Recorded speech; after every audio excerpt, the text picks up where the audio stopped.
Frères et sœurs en Christ, bonjour. J'espère que partout où vous êtes, vous vous tenez à distance et vous faites les exercices et aussi vous prenez soin de vous-même dans cette période de COVID-19. Ce dimanche 31 mai 2020, c'est le dimanche de Pentecôte. Et je vais partager un message concernant l'œuvre du Saint-Esprit dans la vie du chrétien. Le passage à lire, c'est Actes 2, versets 1 à 21. Et je vais lire. Le jour de la Pentecôte, ils étaient tous ensemble dans le même lieu. Tout à coup, il vint du ciel un bruit comme celui d'un vent impétueux, et il remplit toute la maison où ils étaient assis. Des langues semblables à des langues de feu leur apparurent, séparées les unes des autres, et se posèrent sur chacun d'eux. Et ils furent tous remplis du Saint-Esprit. Ils se mirent à parler en d'autres langues, selon que l'Esprit leur donnait de s'exprimer. Or, il y avait en ces jours à Jérusalem des Juifs, hommes pieux, de toutes les nations qui sont sous le ciel. Au bruit qui eut lieu, la multitude accourut, et elle fut confondue parce que chacun les entendait parler dans sa propre langue. Ils étaient tous dans l'étonnement et la surprise, et ils se disaient les uns aux autres, « Voici, ces gens qui parlent ne sont-ils pas tous galiléens? Et comment les entendons-nous dans notre propre langue à chacun, dans notre langue maternelle? Parthes, Mèdes, Élamites, ceux qui habitent la Mésopotamie, la Judée, la Cappadoce, le Pont, l'Asie, la Phrygie, la Pamphylie, l'Égypte, le territoire de la Libye, voisine de Cyrène, et ceux qui sont venus de Rome, juifs et prosélytes, crétois et arabes, comment les entendons-nous parler dans nos langues des merveilles de Dieu? Ils étaient tous dans l'étonnement, et ne sachant que penser, ils se disaient les uns aux autres, « Que veut dire ceci ?» Mais d'autres se moquaient et disaient, « Ils sont pleins de vin doux. » Alors Pierre se présenta avec les 11, élevant la voix et leur parla en ces termes, « Hommes juifs, et vous tous qui séjournez à Jérusalem, sachez ceci et prêtez l'oreille à mes paroles. Ces gens ne sont pas ivres comme vous le supposez, car c'est la 3e heure du jour. Mais c'est ici ce que a dit par le prophète Joël. Dans les derniers jours, dit Dieu, je répandrai de mon esprit sur toute chair. Vos fils et vos filles prophétiseront. Vos jeunes gens auront des visions et vos vieillards auront des songes.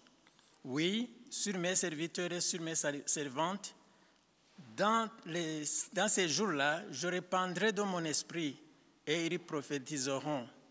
Je ferai paraître des prodiges en haut dans le ciel et des miracles en bas sur la terre, du sang, du feu et une vapeur de fumée.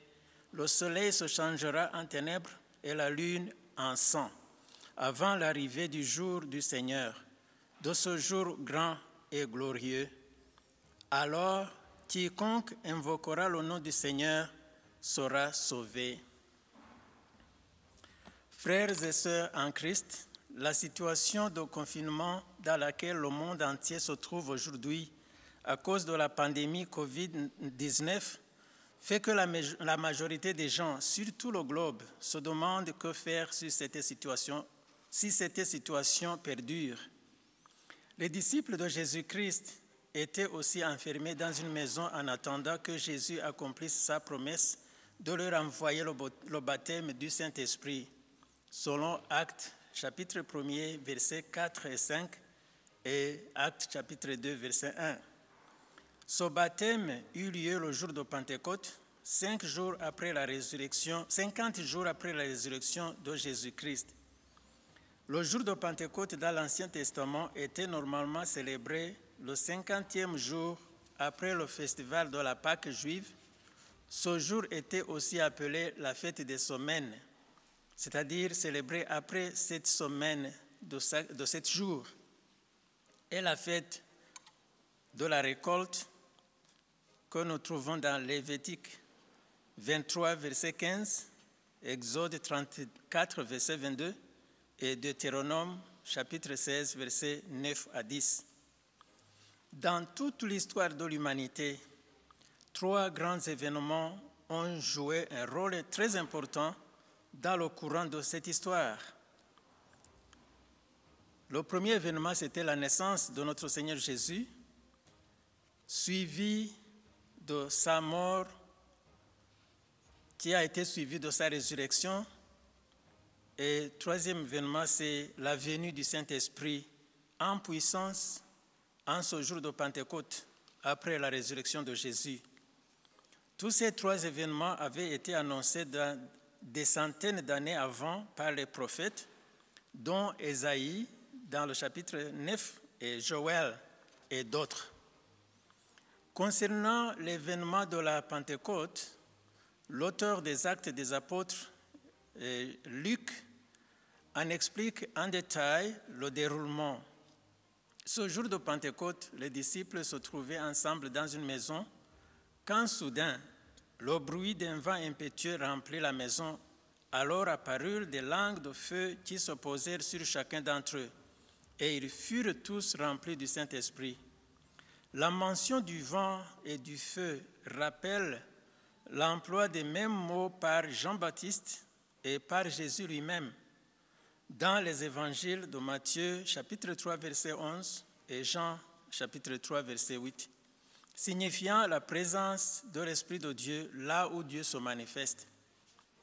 Même dans l'Ancien Testament, Dieu s'est manifesté à Moïse dans le buisson ardent, Exode, chapitre 3, verset 2, et dans la colonne de feu qui guidait la marche des Israélites pendant la nuit vers leur liberté dans la terre promise. Nous lisons ça, Exode chapitre 13, versets 21 et 22. Pour les disciples de Jésus qui ont reçu le baptême du Saint-Esprit en ce jour de Pentecôte, ce fut l'accomplissement de la promesse du Seigneur de leur envoyer le Consolateur. Selon Jean 14, verset 26, l'Esprit de vérité, Jean 15, verset 26, qui va les conduire dans toute la vérité. Ce fut un tournant de leur vie. Depuis ce même moment, leur vie changeait. Ils avaient eu la puissance et l'autorité du Christ ressuscité, et leur peur et leurs doutes avaient disparu.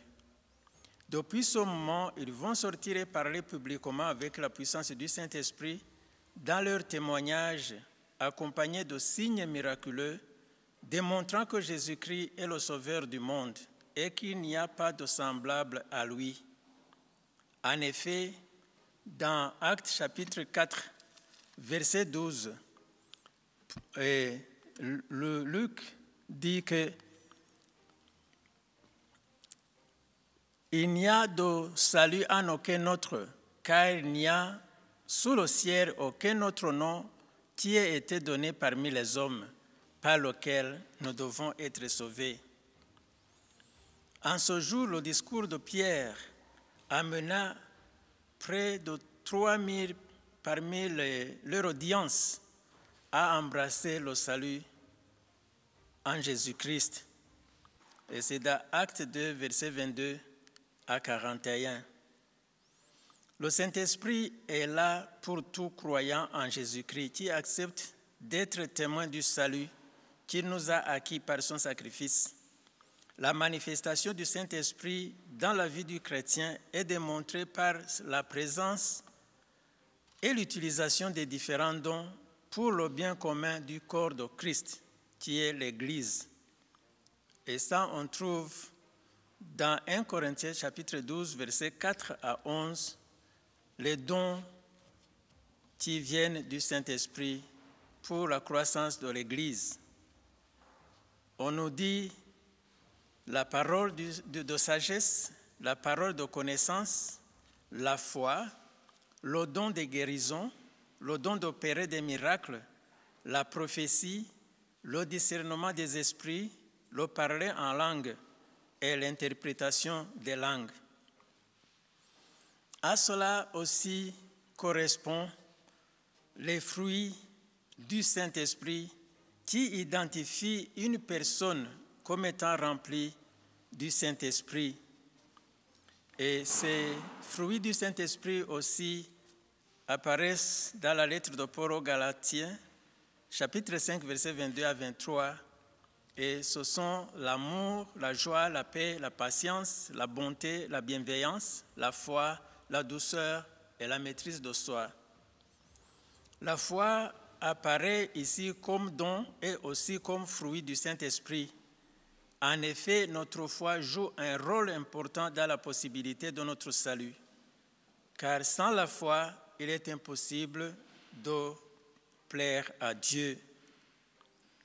En deuxième lieu, les dons spirituels sont mis en évidence dans l'exercice du ministère où le croyant est appelé à servir. Et cela démontre que quelqu'un est conduit par le Saint-Esprit de Dieu.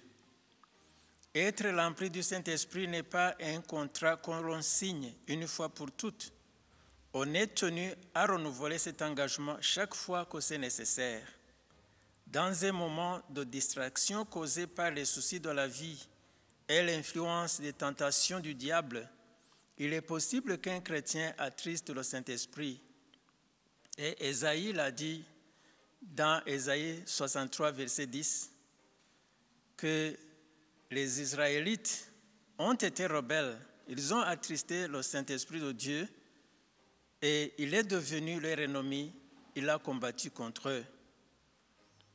De même, Paul, dans sa lettre aux Éphésiens, chapitre 4, verset 30, il nous exhorte en disant « N'attristez pas le Saint-Esprit de Dieu, par lequel vous avez été scellés pour le jour de la rédemption. »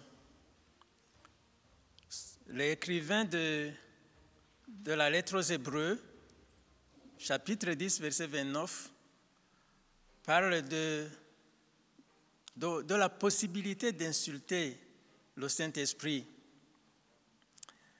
Et il est d'un ordre impératif pour nous, croyants, de rester en communion avec et remplis du Saint-Esprit pour être instruments utilisés par Dieu dans la croissance et la maturité de l'Église.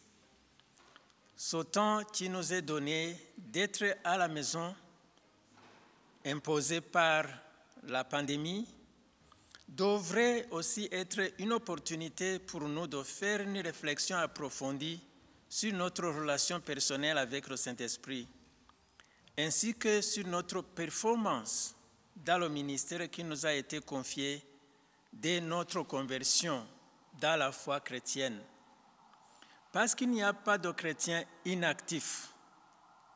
Le Saint-Esprit est venu pour établir, pour soutenir et donner la puissance à l'Église de Jésus-Christ dans la mission d'amener le monde entier à la connaissance de Dieu, Créateur, et aussi à la connaissance du salut de l'humanité par la foi en Jésus-Christ.